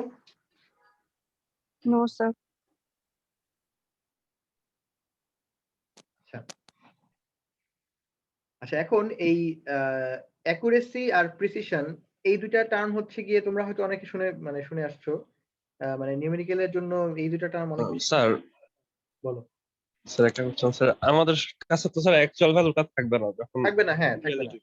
স্যার আমরা কিভাবে বুঝবো যে মানে এটা কোন একটা এই- ভ্যালু হচ্ছে সিগনিফিকেন্ট ডিজিট? এটা হচ্ছে আমরা একটু পরে দেখবো যখন ম্যাথ করব। মানে আমরা তো আসলে অ্যাকচুয়াল ভ্যালু কখনোই জানি না। তুমি ভালো একটা জিনিস বলছো। তো আমরা যেটা করি সেটা হচ্ছে গিয়ে এভাবে বের না করে, মানে এই যে এভাবে ট্রু ভ্যালুর সাথে এরর বের না করে আমরা হচ্ছে রিলেটিভ এরর বের করি। এটাই একটু পরে দেখবো আমরা। মানে আমরা প্রিভিয়াস ইটারেশনের সাথে নেক্সট ইটারেশনের এরর বের করবো আর কি। এরকম অনেকগুলো ইটারেশন করলে তুমি দেখবা যে একটা পর্যায়ে গিয়ে এই দশমিকের পরের ভ্যালুগুলো আর চেঞ্জ হয় না। যখনই কোনো ভ্যালু চেঞ্জ হবে না, তুমি ধরে নিবা সেটা হচ্ছে সেই ভ্যালুগুলা হচ্ছে অ্যাকুরেট ভ্যালু, মানে অ্যাকুরেট ভ্যালুর মতো হয়ে গেছে। তখন তুমি সেটাকে বলতে পারবা যে তোমার অ্যান্সার হচ্ছে accurate up to this significant digit. এটা আমরা ম্যাথ করতে গেলে দেখবো। আচ্ছা, সো অ্যাকুরেসি আর প্রিসিশন এটা দুইটা মানে খুব ইম্পর্টেন্ট টার্ম। অ্যাকুরেসি হচ্ছে মানে এটা আমরা আসলে অনেক সময় মানে দুইটা মিস ইন্টারপ্রেট করি। অ্যাকুরেসি হচ্ছে how close the measured values are to the exact value. মানে এক্সাক্ট ভ্যালুর সাথে আমরা যে মেজার করতেছি, এই যে আমরা যে মেজার করতেছি এগুলা এক্সাক্ট ভ্যালুর কতটা কাছাকাছি, এটা হচ্ছে অ্যাকুরেসি। আর প্রিসিশন হচ্ছে আমরা যে ভ্যালুগুলা মেজার করতেছি এগুলা নিজেদের মধ্যে কতটা কাছাকাছি।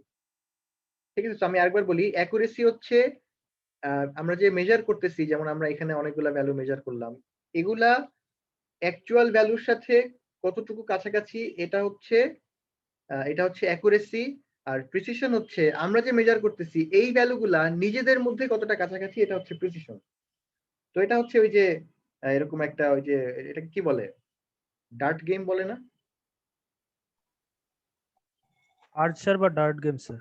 হ্যাঁ, তো এরকম যদি তুমি একটা মানে এরকম ডার্ট গেম খেলো, ধরো প্রথমে তুমি যে অ্যারো গুলা থ্রো করছো সেগুলো হচ্ছে এই কয়েকটা জায়গায় গিয়ে আটকে গেছে। তো যাওয়ার কথা কিন্তু এখানে, তুমি যদি এখানে মারতে পারো তুমি একদম মানে একদম ঠিক জায়গায় মানে মারবা আর কি। বা তুমি ধরো এরকম কয়েকটা জায়গায় মানে ভালো খেলো না, তুমি এরকম কয়েকটা জায়গায় মারলা, তো এরা কিন্তু অ্যাকুরেট না, কারণ এরা মানে যেখানে তোমার মারার কথা ছিল এর ধারে কাছেও নাই। সো এখানে এক্সাক্ট ভ্যালুর সাথে মেজার্ড ভ্যালু অনেক ডিফারেন্স, এই জন্য এরা ইনঅ্যাকুরেট। আবার নিজেদের মধ্যেও এরা অনেক মানে আসলে একসাথে নাই, সো এরা হচ্ছে ইমপ্রিসাইজ। মানে তুমি অ্যাকুরেটলিও মারতে পারো নাই, তুমি প্রিসাইজলিও মারতে পারো নাই। বলো। স্যার এটা আরেকবার বুঝে পাচ্ছি। আচ্ছা আমি আগে বলতেছি, ডার্ট গেম তো বুঝো নাকি? যে এরকম গোল একটা থাকে, দেয়ালের মধ্যে লাগানো থাকে, এখানে হচ্ছে কয়েকটা অ্যারো থ্রো করে, ওগুলা ওই অ্যারো গুলার সামনে হচ্ছে ম্যাগনেট থাকে আর কি। তো সেই অ্যারো গুলা গিয়ে এই বোর্ডের মধ্যে আটকায় যায়। তো কে কত এই সেন্টারের এই যে এই সেন্টারটা বরাবর কে কত বেশি মারতে পারে, মানে সেটা হচ্ছে মানে এটাই হচ্ছে অ্যাকচুয়ালি গেম।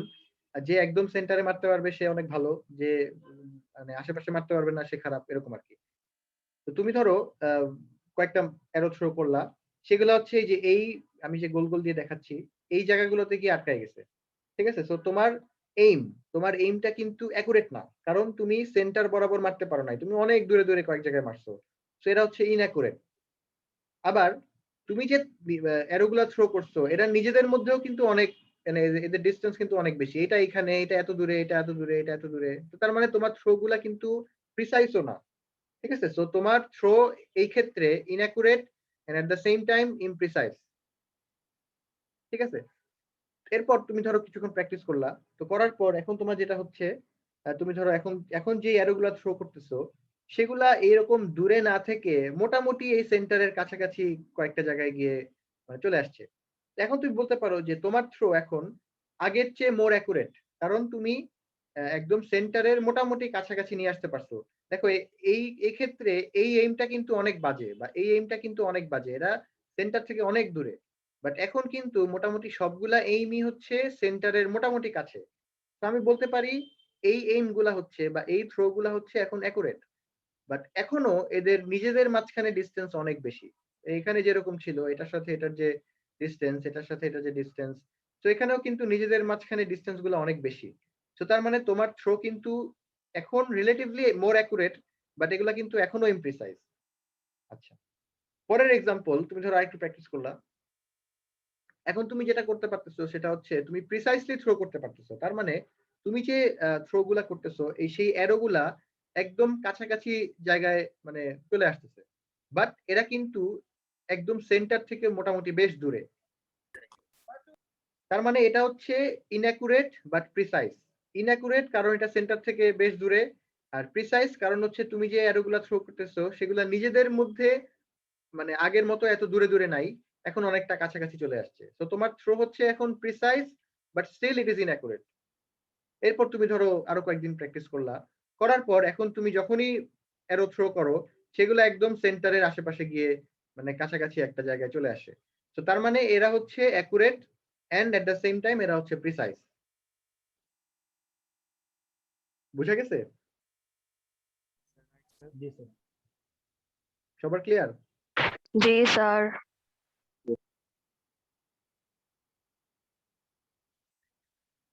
আচ্ছা, এই যে অ্যাকুরেসি আর প্রিসিশন মানে কোন ভ্যালুটা কত অ্যাকুরেট, কোন ভ্যালুটা কত প্রিসাইজ, তো এটা আসলে মানে এখান থেকে আমরা কি বের করতে পারি? আমরা হচ্ছে এক্সাক্ট ভ্যালুর সাথে আমরা এরর বের করতে পারি।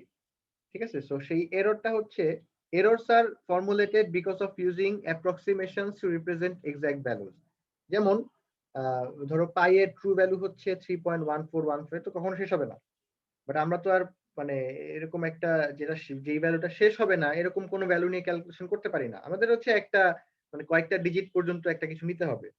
তো আমরা একটা অ্যাপ্রক্সিমেশন ইউজ করি, যেমন আমরা হচ্ছে 3.14 দিয়ে ম্যাথ করি, অথবা একটু বেশি হলে 3.1415, আবার একটু বেশি হলে 3.141592, এরকম কয়েকটা মানে 4-5টা ডিজিট আমরা ম্যাথ করে ফেলি।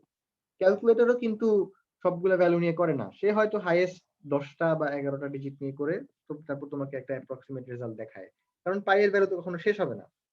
এই যে 3.1415928 এই ভ্যালুটাকে এক্সাক্ট ভ্যালুটাকে তুমি যে একটা অ্যাপ্রক্সিমেশন দিয়ে প্রকাশ করতেছো বা অ্যাপ্রক্সিমেশন দিয়ে ম্যাথ করতেছো, যখনই তুমি এর জায়গায় এটাকে ইউজ করবা সেই জায়গায় কিন্তু একটা এরর অলরেডি চলে আসছে না?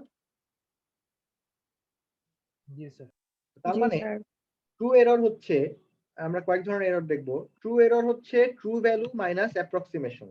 তার মানে এই যে এটা হচ্ছে ট্রু ভ্যালু, মানে আমরা ধরে নিচ্ছি এটাই হচ্ছে ট্রু ভ্যালু, কারণ পায়ের ভ্যালু তো শেষ হবে না, বাট আমরা মানে জাস্ট এই ইয়াটার জন্য আমরা ধরে নিচ্ছি এটা হচ্ছে ট্রু ভ্যালু, আর আমরা এই যে 3.14 এটা হচ্ছে আমাদের অ্যাপ্রক্সিমেশন। তো এর মাঝখানে যে ডিফারেন্স এটাই হচ্ছে ট্রু এরর। বাট এই যে একটু আগে একজন বলছিল যে আমরা কখনোই ট্রু ভ্যালুটা জানবো না, বা ম্যাক্সিমাম ক্ষেত্রেই আমরা হচ্ছে ট্রু ভ্যালু জানবো না, এটা সত্যি কথা। মোস্ট কেসেস আমরা ট্রু ভ্যালু জানি না। আর যেহেতু নিউমেরিক্যাল অ্যানালাইসিস হচ্ছে গিয়ে মানে আমরা ইটারেশন করি, আর প্রত্যেকটা ইটারেশনেই একটা করে মানে আমরা একটা অ্যাপ্রক্সিমেট ভ্যালু ধরি। যেমন এখানে আমরা প্রথমে আমরা 1 ধরছিলাম, তারপর 1.5, তারপর 1.7, তারপর 1.9, এগুলো সবই হচ্ছে অ্যাপ্রক্সিমেশন। তো আমরা ধরে নেই আমাদের আগের অ্যাপ্রক্সিমেশনটা হচ্ছে মানে আমাদের পরের অ্যাপ্রক্সিমেশনটা হচ্ছে আগের অ্যাপ্রক্সিমেশনের চেয়ে মোর অ্যাকুরেট, আমরা ধরে নেই। মানে আমরা এইভাবেই মানে সামনের দিকে আগাইতে চাই। ঠিক আছে? তো আমরা ধরে নেই যে 1.5 হচ্ছে 1 এর চেয়ে মোর ভালো একটা অ্যাপ্রক্সিমেশন, সেটা এখানেও দেখা যাচ্ছে। 1.7 আরো ভালো অ্যাপ্রক্সিমেশন, সেটা এখানে দেখা যাচ্ছে। 1.9 আরো ভালো অ্যাপ্রক্সিমেশন, সেটা দেখা যাচ্ছে। বাট তুমি যদি ওভারশুট করো 2 এর বেশি চলে যাও তখন আবার সেটা কমে যাবে। বাট আমাদের টার্গেট হচ্ছে মানে কত ভালো অ্যাপ্রক্সিমেশন নেওয়া যায়। ঠিক আছে? সো এক্ষেত্রে আমরা যেহেতু ট্রু ভ্যালুটা জানি না, যেমন আমাদের প্রথম এক্সাম্পলে আমরা যদি না জানতাম এর অ্যাকচুয়াল সলিউশন হচ্ছে এক্স এর ভ্যালু যখন 2, সেটা হচ্ছে অ্যাকচুয়াল, আমরা যদি এটা না জানি তাহলে তখন যেটা করতে হবে কারেন্ট অ্যাপ্রক্সিমেশনের সাথে প্রিভিয়াস অ্যাপ্রক্সিমেশনের একটা রিলেটিভ এরর বের করতে হবে। ঠিক আছে? সো এটার জন্য আমরা কয়েকটা এরর দেখবো। যেমন প্রথমে আমরা যেটা দেখবো সেটা হচ্ছে ট্রু ফ্র্যাকশনাল রিলেটিভ এরর। এটা হচ্ছে ট্রু এরর, যে আমরা যে এখানে যেটা দেখে আসছিলাম এই যে এটা। সো এটা হচ্ছে true error divided by true value. তো আমি যদি মানে এটা থেকে এটা বিয়োগ করলে আসে হচ্ছে এই যে এই ভ্যালুটা আসে। সো এই ভ্যালুটাকে আমি যদি ট্রু ভ্যালু দিয়ে ডিভাইড করি, আমি ট্রু ভ্যালু ধরো আমি কোনো একভাবে ট্রু ভ্যালুটা জানি, তো ডিভাইড করলে যেটা আসবে সেটা হচ্ছে ট্রু ফ্র্যাকশনাল রিলেটিভ এরর। এখন এটাকে আমি যদি এরকম একটা পার্সেন্টেজ দিয়ে প্রকাশ করি, তাহলে আসবে হচ্ছে এই যে 0.0507%। এটাকে হচ্ছে যে এপসাইলন টি দিয়ে লিখি আর কি আমরা, true percent relative error. But আমি যেটা বলে আসছি যে একটু আগে বললাম, আমরা ট্রু ভ্যালুটা আসলে সবসময় জানি না, মানে আসলে কোনো ক্ষেত্রেই দেখা যাবে তুমি ট্রু ভ্যালু জানো না। তো তখন হচ্ছে আমাদেরকে যেটা করতে হয়, আমাদেরকে হচ্ছে রিলেটিভ এরর বের করতে হয়। আচ্ছা, রিলেটিভ এরর এর একটা সিগনিফিকেন্স দেখাই। যেমন ধরো তুমি একটা স্ক্রু এর লেন্থ মেজার করতেছো ধরো একটা স্কেল দিয়ে। তুমি ধরো মেজার করলা সেই স্ক্রু এর সাইজ বা লেন্থ হচ্ছে 9 সেন্টিমিটার, বাট তুমি কোনো একভাবে জানো, ধরো ম্যানুফ্যাকচার তোমাকে বলে দিছে বা কোনো একভাবে জানো সেই স্ক্রু এর সাইজ হচ্ছে, অ্যাকচুয়াল সাইজ হচ্ছে বা অ্যাকচুয়াল লেন্থ হচ্ছে 10 সেন্টিমিটার। তো এক্ষেত্রে এই যে এপসাইলন টি যেটা, এটা কি আসবে? 10 মাইনাস 9/10 আসবে না? মানে 10% আসবে না? জি স্যার। এটা কি বোঝা গেছে? Yes sir. তো মেজার্ড লেন্থ হচ্ছে 9 সেন্টিমিটার, অ্যাকচুয়াল লেন্থ হচ্ছে 10 সেন্টিমিটার। তো এখান থেকে আমাদের এই যে এপসাইলন টি মানে ট্রু পার্সেন্ট রিলেটিভ এরর আসে, এই যে ট্রু এরর মানে 10 minus 9 divided by true value 10 মানে হচ্ছে 10%। আবার ধরো তুমি একটা ব্রিজের সাইজ মেজার করতে যাচ্ছ, তো তুমি কোনো একটা অনেক বড় একটা ধরো স্কেল দিয়ে তুমি মেজার করলা, সেই ব্রিজের সাইজ হচ্ছে 9999 সেন্টিমিটার, অনেক বড় একটা ব্রিজ। আর অ্যাকচুয়ালি তুমি জানো, কোনো একভাবে জানো এটার সাইজ হচ্ছে 10,000 সেন্টিমিটার, ঠিক আছে? তো এখান থেকে আমি যদি এপসাইলন টি বের করতে চাই তাহলে কি হবে? 10,000 মাইনাস এটা ডিভাইডেড বাই 10,000 ইন্টু 100% মানে হচ্ছে 0.01। তো এখন দেখো দুই ক্ষেত্রেই কিন্তু এই যে ট্রু এরর যেটা, মানে আমরা যেটাকে ডিভাইড করতেছি যে ট্রু এরর, দুই ক্ষেত্রেই কিন্তু ট্রু এরর হচ্ছে 1 না? এই যে 10 মাইনাস 9 ও 1, 10,000 মাইনাস এই জিনিসটা 1। তার মানে কি এইটা দিয়ে কি আমাদের কাজ হবে?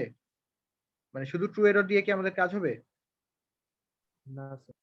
আমাদের কি ট্রু ভ্যালু দিয়ে ডিভাইড করে দেখতে হবে না সেটা কিরকম, মানে সেটা কতটা সিগনিফিকেন্ট এরর? যেমন এখানে দেখা যাচ্ছে 10% মানে বেশ ভালো এরর, কারণ আমরা যখন 10 দিয়ে ডিভাইড করলাম 10% চলে আসছে, সো এটা বেশ ভালো এরর। বাট এখানে দেখা যাচ্ছে 0.01%, তো এটা তো মোটামুটি কম এরর। তো একটা ব্রিজের ক্ষেত্রে 0.01% এরর বা 1 সেন্টিমিটারের এরর এটা মোটামুটি মানা যায়। বাট একটা স্ক্রু এর ক্ষেত্রে যেটার অ্যাকচুয়াল সাইজই হচ্ছে 10 সেন্টিমিটার, সেটার ক্ষেত্রে 1 সেন্টিমিটার এরর কিন্তু মানা যায় না, ঠিক আছে? তো বুঝা গেছে? Yes sir. তো যখনই ক্যালকুলেট মানে এরকম এরর ক্যালকুলেট করতে হবে, তোমরা অনেক সময় হয়তো এরকম করতে পারো যে আচ্ছা ট্রু ভ্যালু হচ্ছে এটা, আমার মেজার্ড ভ্যালু আসছে এটা, আচ্ছা বিয়োগ করে দেখি কত আসে। সো বিয়োগফলটা দেখেই কিন্তু আসলে সবসময় বোঝা যায় না যে সেই এররটা কতটুকু সিগনিফিকেন্ট। এটা বোঝার জন্য তোমাকে অবশ্যই ট্রু ভ্যালু দিয়ে ডিভাইড করতে হবে। তুমি ডিভাইড করলেই তখনই শুধুমাত্র তুমি বলতে পারবা যে তোমার অবজারভেশনের ক্ষেত্রে বা তোমার ম্যাথমেটিক্যাল মডেলের ক্ষেত্রে সেই এররটুকু কতটুকু সিগনিফিকেন্ট। সেটাই আমি এখানে দেখাইলাম যে an error of 10% is much more significant than an error of 0.01%. Clear সবার? জি স্যার। আচ্ছা, তো আমরা তো এই যে এই ট্রু ভ্যালুটা জানি না, যেটা আমি বারবার বলে আসতেছি, ট্রু ভ্যালু যেহেতু জানি না, তো আমাদেরকে তো কোনো একভাবে মানে আমাকে বুঝতে হবে যে আমি কি এরর মিনিমাইজ করতেছি নাকি ম্যাক্সিমাইজ করতেছি। তো এটা তো আমাকে কোনো একভাবে বের করতে হবে না? নাকি আমি কিভাবে ইটারেট করব? আমি কিভাবে সলিউশন বের করব? আমাকে তো একটা এরকম কিছু একটা লাগবে।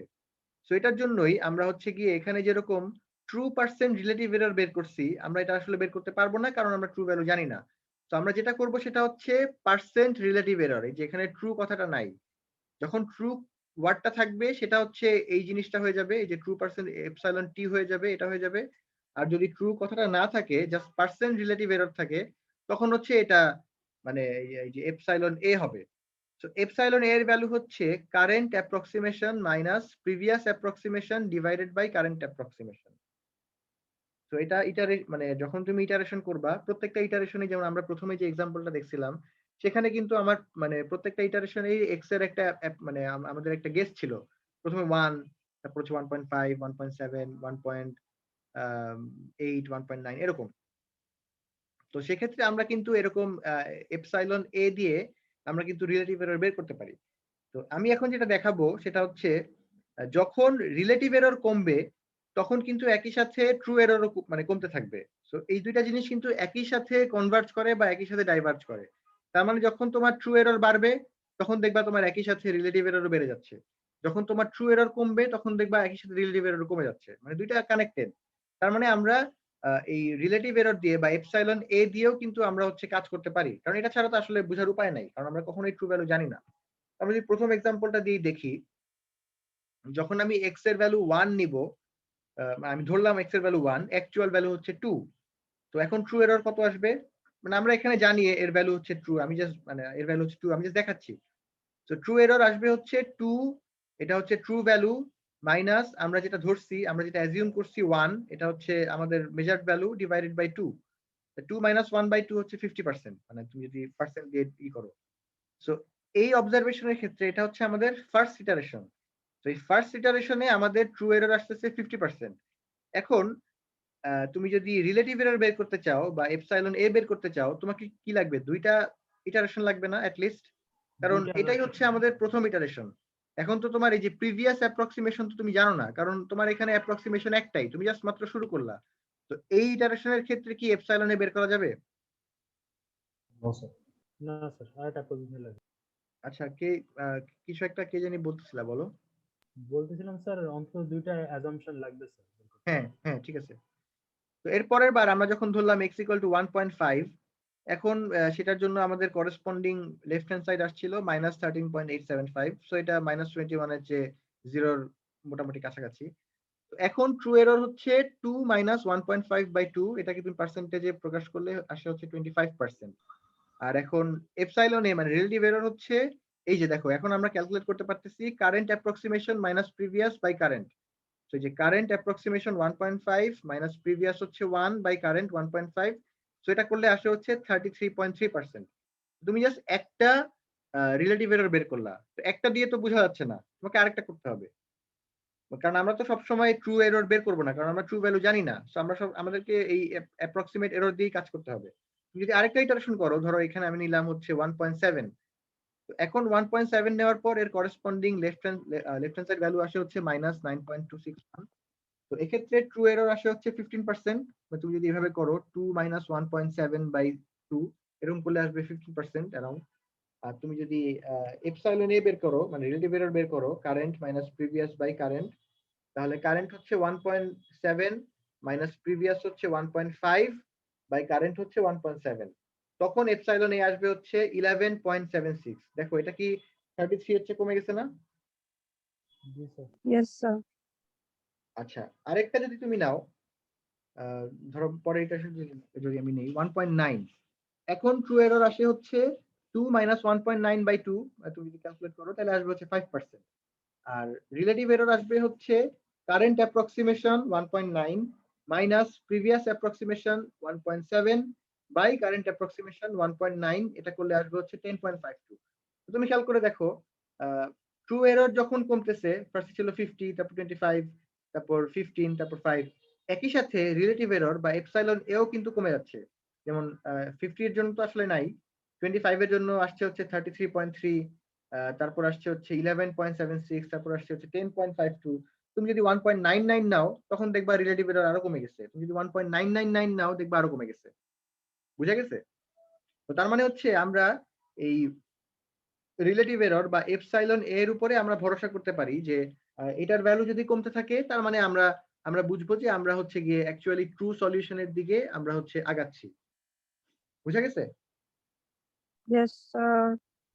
আচ্ছা, আরেকটা এক্সাম্পল দিয়ে দেখাই, যেমন হচ্ছে গিয়ে এই যে e⁻x এর ভ্যালু, e⁻x ইকুয়াল টু তোমরা জানো এটা ম্যাকলরিন সিরিজ দিয়ে করা যায় 1 + x + x² 2 factorial x³ 3 factorial এরকম x⁴n/n ফ্যাক্টোরিয়াল। তো এখন এখানে আমরা যদি x এর আমরা যদি একটা মানে আমরা যদি ফার্স্টে একটা টার্ম নেই, তখন মানে আমরা জাস্ট একটা টার্ম, দুইটা টার্ম, তিনটা টার্ম এরকম করে নিয়ে দেখতেছি আমাদের এরর কিরকম আসে, ট্রু এরর কিরকম আসে আর রিলেটিভ এরর কিরকম আসে, আমরা এরকম ক্যালকুলেট করে দেখতেছি। যদি একটা টার্ম নেই, একটা টার্ম নিলাম, রেজাল্ট হচ্ছে 1। তো এখন ট্রু এরর আসবে হচ্ছে তুমি যদি মানে অনেকগুলা টার্ম নিয়ে তুমি যদি অ্যাকচুয়াল ভ্যালু যে ট্রু ভ্যালু ফর e⁻, 0.5 এটা ট্রু ভ্যালু হচ্ছে 1.648721,271। এটা হচ্ছে e⁻, 0.5 এর ট্রু ভ্যালু ধরে নাও। এটা তো আর কখনো শেষ হবে না, বাট আমরা ধরে নিচ্ছি এটা হচ্ছে ট্রু ভ্যালু। তুমি যদি একটা টার্ম নাও তাহলে রেজাল্ট আসবে কত? শুধু 1। তাহলে রেজাল্ট আসবে 1।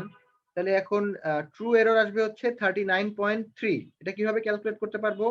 এই যে 1.6487 এটা -1 ডিভাইডেড বাই 1.6487 এটা করলে, তারপরে যে তুমি যদি পার্সেন্টেজে প্রকাশ করো তখন আসবে হচ্ছে 39.3%। যেহেতু এটা আমাদের প্রথম ইটারেশন, এখানে রিলেটিভ এরর নাই। তো তুমি যদি দুইটা টার্ম নাও, যেমন আমি প্রথমবার 1 নিছিলাম, এখন 1 প্লাস এক্স নিব, তাহলে 1 প্লাস এক্স এর ভ্যালু হচ্ছে 0.5। তাহলে 1 প্লাস 0.5 হচ্ছে 1.5। সো দুইটা টার্ম নিলে আমাদের আসতেছে হচ্ছে 1.5। তো এখন ট্রু এরর আসতেছে 9.02%। তুমি ট্রু এরর যদি বের করতে চাও তাহলে কিভাবে করবা? 1.6487 এটা মাইনাস 1.5 ডিভাইডেড বাই 1.6487 এই জিনিসটা এরকম করে পার্সেন্টেজে প্রকাশ করলে আমাদের আসবে হচ্ছে 9.02%। তো এটাকে এখন যেহেতু এটা আমাদের সেকেন্ড ইটারেশন, আমরা হচ্ছে এখন রিলেটিভ এরর বের করতে পারি। কিভাবে বের করব? 1.5 মাইনাস 1 বাই 1.5 এটা করলে আসবে 33.3%। আমাদের একটা রিলেটিভ এরর চলে আসছে। তুমি যদি তিনটা টার্ম নাও, 1 plus x plus x square by 2 factorial, তাহলে তিনটা টার্ম নিলে রেজাল্ট আমাদের e⁻x এর রেজাল্ট আসবে হচ্ছে 1.625। তো এখন ট্রু এরর আসবে হচ্ছে 1.44% আর রিলেটিভ এরর আসবে হচ্ছে 7.69%। দেখো এটাও কিন্তু কমে যাচ্ছে। এটা যখনই কমতেছে এটা সাথে সাথে কমতেছে, একই সাথে কমতেছে। তুমি যদি চারটা ভ্যালু নাও, মানে যে আরেকটা ভ্যালু নাও, আরেকটা ভ্যালু নিয়ে পুরোটা ক্যালকুলেট করো, তখন রেজাল্ট আসবে 1.645833। সেখান থেকে তুমি যদি ট্রু এরর ক্যালকুলেট করো, ট্রু পার্সেন্ট এরর ক্যালকুলেট করো, তখন আসবে হচ্ছে 0.175%। আর রিলেটিভ পার্সেন্ট এরর আসবে হচ্ছে 1.27%। তারপর তুমি যদি আরেকটা টার্ম নাও, আরেকটা টার্ম মানে এখানে আরেকটা টার্ম অ্যাড করো, 5টা টার্ম নিলে আসবে এটা এই রেজাল্টটা আসবে। তখন আমাদের ট্রু এরর আসবে হচ্ছে 0.0172%, রিলেটিভ এরর আসবে 0.158%।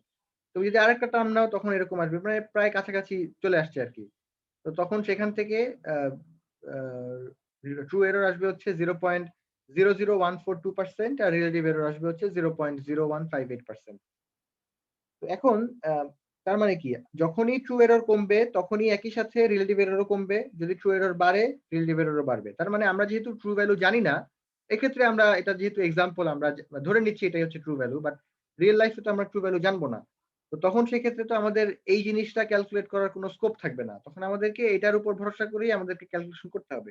তো তার মানে আমরা দুইটা এক্সাম্পল দিয়ে দেখলাম যখন রিলেটিভ এরর কমে এর একই সাথে ট্রু এররও কমতে থাকে।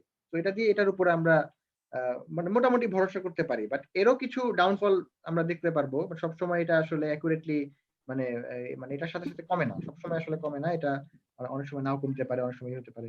তো এটা মানে অনেক ক্রাইটেরিয়া থাকে, অনেক ফলো করতে হয়, অনেক অ্যালগরিদম ফলো করতে হয়। সেটা আমরা যখন অ্যাকচুয়াল নিউমেরিক্যাল সলিউশনগুলো দেখবো, অ্যালগরিদম গুলো দেখবো, সেখান থেকে আমরা বের করতে পারবো। বুঝা গেছে?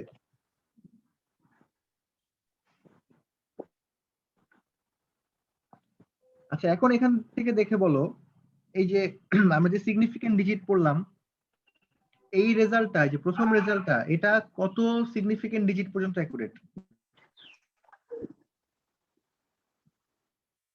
একজন বলো। একটাই, কারণ এখানে 1 ছিল, এখানে হচ্ছে 1.64, সো এটা 1 সিগনিফিকেন্ট ডিজিট পর্যন্ত অ্যাকুরেট। আচ্ছা, এবার পরেরটা বলো, 1.5, এটা কত সিগনিফিকেন্ট ডিজিট পর্যন্ত অ্যাকুরেট? এটা একই হবে স্যার, কারণ পরে 5 তো ম্যাচ করতেছে না। বাকিরা বলো। ইয়েস স্যার, 1 হবে না 2 হবে? 1 হবে স্যার। 1 হবে, কারণ 5 তো 6 এর সাথে ম্যাচ করতেছে না, সো এটা হবে। আচ্ছা, এর পরেরটা 2 হবে স্যার। এটা 2 হবে, কারণ এখানে 1.6 মিলে গেছে। আচ্ছা, তারপরেরটা 1.645, এটা 3 হবে স্যার। 3। তারপর 1.6484, এটা হচ্ছে কত হবে? 4 স্যার। 4। তারপর 1.6486, এটাও 4 হবে এটাও স্যার। 4। 4 হবে স্যার। আচ্ছা, তো তার মানে হচ্ছে আমরা ট্রু ভ্যালু দেখে আমরা সিগনিফিকেন্ট ডিজিট পর্যন্ত বলতে পারতেছি যে এটা এটা এত সিগনিফিকেন্ট ডিজিট পর্যন্ত অ্যাকুরেট, এটা এত পর্যন্ত অ্যাকুরেট, এটা এত পর্যন্ত অ্যাকুরেট, বাট আমরা তো ওই যে আবারও বলতেছি আমরা ট্রু ভ্যালু জানি না। তখন কি করতে পারি, দেখো এই এতগুলা ইটারেশনে এই যে 1.64 কিন্তু আর চেঞ্জ হচ্ছে না। তুমি আরো যত ইটারেশন করবা, মানে তুমি যদি আরেকটা করে টার্ম নাও, আরেকটা করে টার্ম নাও, দেখবা 1.64 আর চেঞ্জ হবে না। তার মানে কি তুমি এই 6টা ইটারেশন থেকে মোটামুটি বলতে পারো না যে এই রেজাল্টটা হচ্ছে অ্যাটলিস্ট 3 সিগনিফিকেন্ট ডিজিট পর্যন্ত অ্যাকুরেট, বলা যায় না? Sir yes sir. মানে জেনারেল মানে নিয়ম হচ্ছে যখনই তুমি দেখবা পরপর 3টা ইটারেশনে তোমার হচ্ছে গিয়ে এই ডিজিট গুলা চেঞ্জ হচ্ছে না, তুমি বলে দিবা যে ধরে নিবা আর কি সেই মানে সেই রেজাল্টটা অত সিগনিফিকেন্ট ডিজিট পর্যন্ত অ্যাকুরেট। যেমন আমরা এই 6টা ইটারেশনে দেখলাম এই পরপর 3টা ইটারেশনে 1.64, এই যে 164 এই 3টা ডিজিট চেঞ্জ হচ্ছে না। পরপর 3টা ইটারেশনে যখন এই 3টা ডিজিট চেঞ্জ হবে না, তখন আমরা মোটামুটি মানে কনফিডেন্টলি বলতে পারবো যে আমাদের এই 1.648697917 এই ভ্যালুটা হচ্ছে significant accurate up two at least 3 significant digit. বুঝা গেছে? তুমি যদি আরো কয়েকটা ইটারেশন করো, মানে আর তুমি যদি আরেকটা টার্ম নাও, তখন দেখবা এখানে আসবে, ধরো আসবে 1.6486 সামথিং। তো তার মানে হচ্ছে এইটা কিন্তু পরপর 3টা ইটারেশনে দেখবা যে আর চেঞ্জ হচ্ছে না, তখন তুমি বলতে পারবা যে it is accurate up two at least 4 হবে স্যার। 4 significant digit. 4 বুঝা গেছে? স্যার। জি স্যার। সবার স্যার clear? হ্যাঁ স্যার ট্রু ভ্যালুটা এখানে 0.5 কেন, মানে স্যার 0.5ই না হলো কেন? বুঝি নাই। স্যার ট্রু ভ্যালুটা যে বের করা হয়েছে স্যার এখানে e⁻, 0.5 এটা কেন স্যার? না না, এটা দিয়ে আমি ক্যালকুলেট করে বের করছি। তুমি যে কোনো কিছু দিয়ে করতে পারো, তখন তোমার এই রেজাল্টগুলো ডিফারেন্ট আসবে আর কি। মানে e⁻, 0.5 তুমি যদি ক্যালকুলেটরে প্রেস করো, তখন আসবে হচ্ছে এটা স্যার 1. মানে 0.5ই কেন নেওয়া হলো স্যার? এটার কোনো মানে আমি আমার না, মতো কি এটা যে কোনো এক্সাম্পল, ভ্যালু? এটা এক্সাম্পল, এটা জাস্ট মানে যে true value sorry true error যখন কমে, রিলেটিভ এররও কমে, এটা বোঝানোর জন্য একটা এক্সাম্পল, আর সিগনিফিকেন্ট ডিজিট বোঝানোর জন্য একটা এক্সাম্পল, আর কিছু না। এটার জন্য আমি আমার ইচ্ছা মানে ইচ্ছা করে আমি 0.25 এর কোনো নাই। তুমি 2 নিয়ে দেখতে পারো, তখনও দেখবা যে তুমি যতগুলা এখান থেকে যতগুলা নিবা, যতগুলা কি বলে এগুলাকে, যতগুলা টার্ম অ্যাড করবা তত তোমার রেজাল্ট অ্যাকুরেট হবে। তুমি 2 নিয়ে e⁻2 নিয়েও এই টেবিলটা ফর্মুলেট করে দেখতে পারো। প্রত্যেকটা ক্ষেত্রে তুমি যদি রিলেটিভ এরর আর ট্রু এরর বের করো, দেখবা যখন ট্রু এরর কমতে থাকবে তখন রিলেটিভ এরর কমতে থাকবে। মানে আমি জাস্ট এখানে এমনি 0.5 নিয়ে ক্যালকুলেট করে দেখছি। স্যার বুঝতে পেরেছি স্যার। আর স্যার লাস্টে যেটা বললেন স্যার 4টা ডিজিট মানে স্যার পরপর স্যার 3টা যদি সেম পরপর আসে, হ্যাঁ, এই যে পরপর 3টা ইটারেশনে, এই যে দেখো একটু বলেন স্যার। ইটারেশন নাম্বার 4, 5, 6 এই পরপর 3টা ইটারেশনে 164 এই 3টা ডিজিট চেঞ্জ হচ্ছে না। ঠিক আছে? তার মানে আমরা যখন পরপর 3টা ইটারেশনে দেখবো যে যেই ডিজিটগুলো চেঞ্জ হচ্ছে না, আমরা বলে দিব যে সেই রেজাল্টটা হচ্ছে accurate up to that amount of significant digits বা that number of significant digits. ঠিক আছে? যেমন এখানে আমরা দেখছি যে পরপর 3টা ইটারেশনে 164 এই 3টা ডিজিট চেঞ্জ হয় না, তার মানে আমরা বলে দিতে পারি যে আমাদের লাস্টের যে লাস্টের যে ভ্যালুটা, এই ভ্যালুটা হচ্ছে accurate up two at least 3 significant digits. বুঝা গেছে? তো আমরা তো ট্রু ভ্যালু জানি না, তো তোমাদের যখন ম্যাথ করতে দিব, মানে যখন আমরা রিয়েল নিউমেরিক্যাল অ্যালগরিদম দিয়ে ম্যাথ করব, তখন দেখবা যে এরকম 4-5টা ইটারেশন করতে হবে বা 5-6টা ইটারেশন করতে হবে। আমি হয়তো তোমাদেরকে এরকম বলে দিব যে মানে calculate up to 3 significant digits বা calculate up to 2 significant digit আমি বলে দেব। তো তুমি এরকম ইটারেশন করে করে দেখবা, যখনই তোমার সেই ক্রাইটেরিয়া ফুলফিল করবে তখনই হচ্ছে তুমি আর মানে সেখানে হচ্ছে তুমি ইটারেশন স্টপ করে দিবা, মানে আর করার দরকার নাই। এগুলা দিয়ে ম্যাথ থাকতে পারে।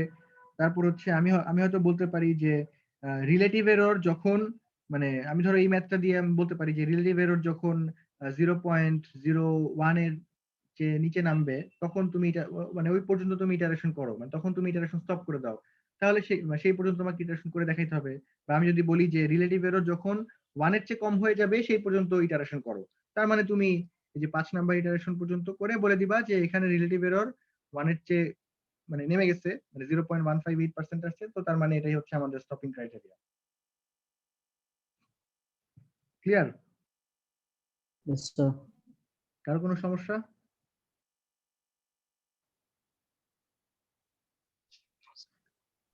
স্যার একটা প্রশ্ন ছিল স্যার। হ্যাঁ। স্যার এই এই ম্যাথ গুলো করতে কি স্যার দুটো করে ক্যালকুলেটর ব্যবহার করতে হবে?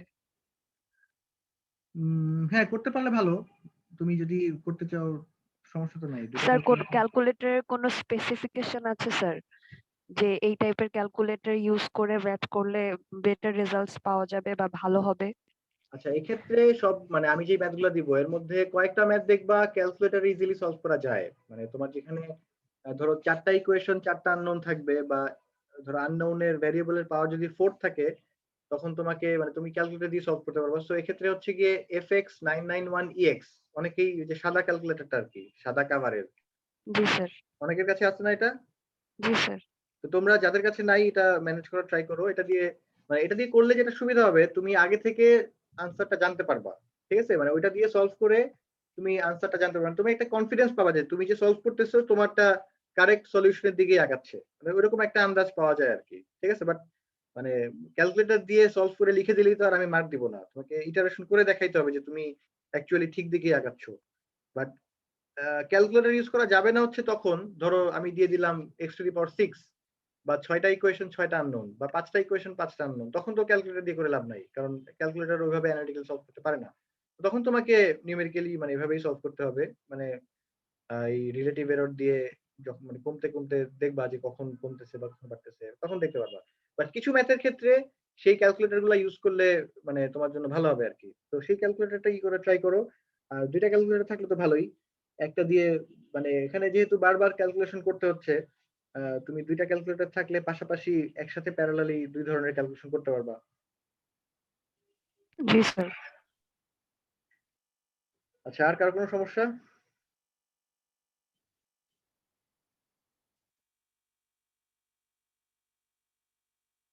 আচ্ছা, আজকে যেহেতু প্রথম ক্লাস, আজকে এই পর্যন্তই থাক। স্যার রেকর্ডিং বুঝি না? স্যার রেকর্ডিংটা দিয়ে দিন। হ্যাঁ, আমি রেকর্ডিং তো অবশ্যই দিয়ে দিব। স্যার আপনি কি স্যার আপনার এই পিডিএফটাও দিয়ে অন্য কোনো ক্লাসরুম ওপেন করবেন নাকি পুরোটাতেই দিবেন স্যার? আচ্ছা, এটা একটু চিন্তা করতেছিলাম অন্য কোনো ক্লাসরুম কি ওপেন করব কিনা। স্যার নতুন একটা ওপেন করলে ভালো হতো স্যার, যেহেতু এটা সাবজেক্ট আলাদা স্যার। জি স্যার, ওটাতে স্যার হ্যাঁ, ঠিক লিঙ্ক আছে, আমি নতুন একটা ওপেন নিউ করে একটা ওপেন করেন স্যার। আচ্ছা, নিউ একটা ওপেন করে তোমাদের সিআর কি এখন? স্যার সেকশন এ আর বি তে তো স্যার আলাদা স্যার। নিউ একটা ওপেন। কোনটা কে? স্যার সেকশন এ তে রিনাত স্যার। আর সেকশন বি তে? মোস্তফা আর ফয়সাল স্যার। ও আজকে আসে নাই? মোস্তফা মনে হয় নাই স্যার, আমি আছি স্যার। ও অনলাইনেই নাই নাকি অন করে ঘুমাই গেছে?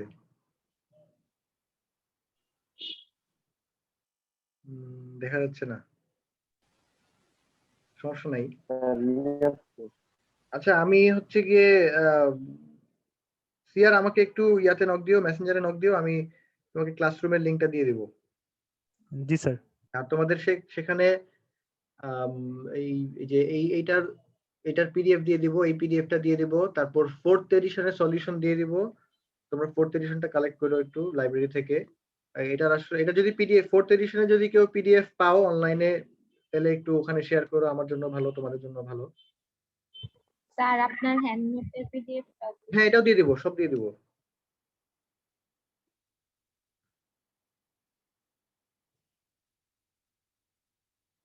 ঠিক আছে, তাহলে তোমাদের সাথে আবার কালকে দেখা হবে। আমরা এখান থেকেই শুরু করব, আবার রাউন্ড অফ এরর থেকে শুরু করব।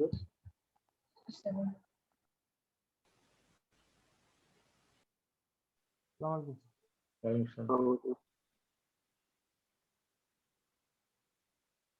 আসসালামু আলাইকুম স্যার।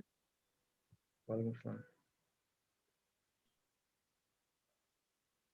আসসালামু আলাইকুম স্যার।